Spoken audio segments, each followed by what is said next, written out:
Changing comfort tips.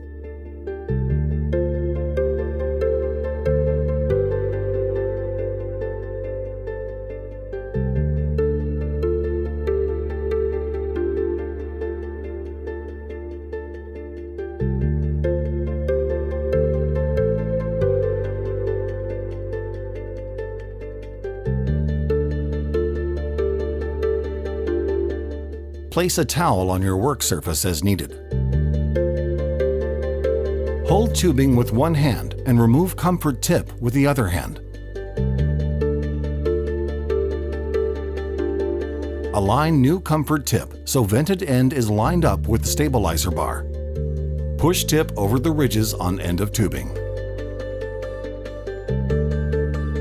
It is important to note that the end of the tubing should be visible through the opening of the ComfortTip. Otherwise, tube may detach from tip when removing aid from your ear. Replace your ComfortTip every 3 months for optimal performance. Ask a friend or family member for help as needed.